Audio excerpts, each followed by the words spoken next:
जय हिंद दोस्तों, कैसे हैं आप सब। दोस्तों अभी हम बात करने वाले हैं भारतीय रेलवे के फ्यूचर प्लान के बारे में कि आने वाले दिन में भारतीय रेलवे क्या प्लान कर रही है। उसी के अंदर हम आपको बताने वाले हैं कि 3000 नई ट्रेनों की शुरुआत भारतीय रेलवे करने वाली है। तो क्या क्या इसमें सुविधाएं आपको मिलने वाली है, साथ में भारतीय रेलवे किन कारणों से ये 3000 ट्रेनें शुरू कर रही है, इस वीडियो के अंदर हम जानने का प्रयास करेंगे।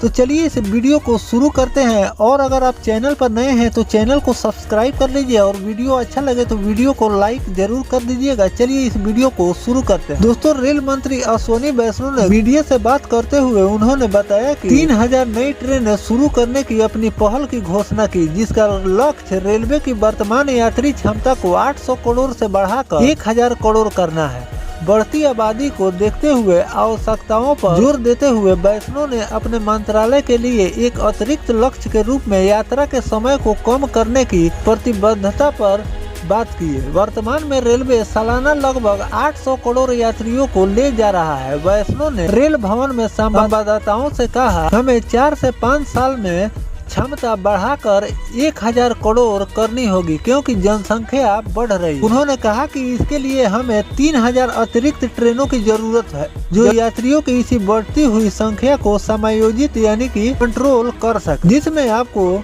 400 से 450 नई वंदे भारत ट्रेन जल्द आ रही है। वर्तमान में 69,000 नए कोच उपलब्ध हैं और लगभग 5000 नए कोचों का वार्षिक उत्पादन होता है। इस प्रयास से परिणाम स्वरूप आने वाले वर्ष में 400 से 450 वंदे भारत ट्रेन के शामिल होने के अलावा हर साल 200 से लेकर 250 नई ट्रेनें जुड़ने की उम्मीद है।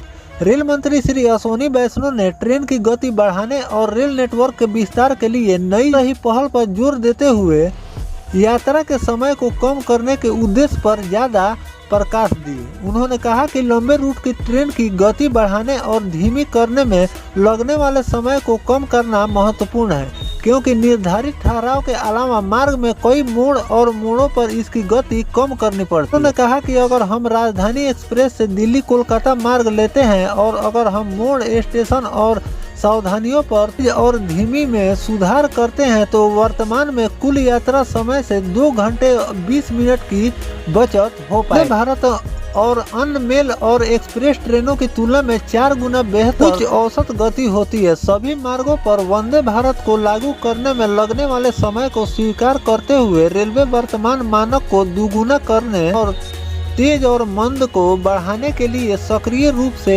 एक अंतरिम समाधान तैयार कर हमारी योजना को सभी नवनिर्मित कोचों में शामिल करने की है।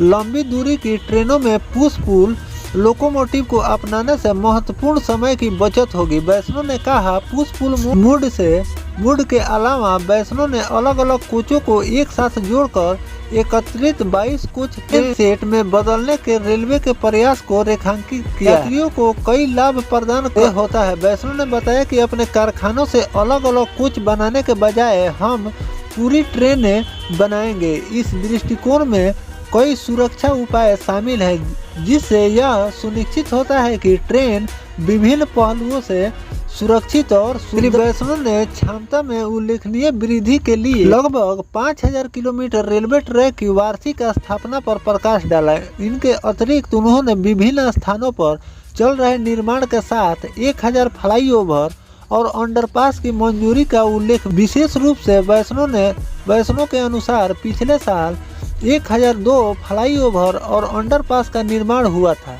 और इस वर्ष का लक्ष्य 1200 निर्धारित। तो दोस्तों सभी त्रुटियों को देखते हुए भारतीय रेलवे सभी चीजों पर ध्यान देते हुए कि किस कारण से हमारी इस समय की जो गति है वो धीमी पड़ रही है। और अभी हमारे देश में जो वंदे भारत एक्सप्रेस भारतीय रेलवे चला रही है लेकिन उसकी मैक्सिमम स्पीड है उस पर हम अपने ट्रेन को नहीं चला सकते। इसी को ध्यान में रखते हुए भारतीय रेलवे अब उस त्रुटियों को दूर करने में लगी हुई है जिससे हमारी ट्रेन की स्पीड कम हो रही है। हमारी ट्रेन की स्पीड 160 से 200 किलोमीटर तक हम बना रहे हैं लेकिन ट्रैक पर दौड़ाते समय उसकी स्पीड धीमी कर देना पड़ रहा है। इसी को मद्देनजर रखते हुए भारतीय रेलवे अब उसका उपाय भी कर रही है और साथ ही नई नई ट्रेनों की सेट भी तैयार किए जा रहे हैं, जिससे आने वाले समय में और लोगों को परेशानियों का सामना नहीं करना पड़े। तो फिलहाल दोस्तों ये जानकारी आपको कैसा लगा कमेंट सेक्शन में जरूर बताइएगा। मिलते हैं किसी नेक्स्ट टॉपिक कोई नई जानकारी के साथ, तब तक अपने भाई को दीजिए इजाजत। जय हिंद, जय भारत, वंदे मातरम।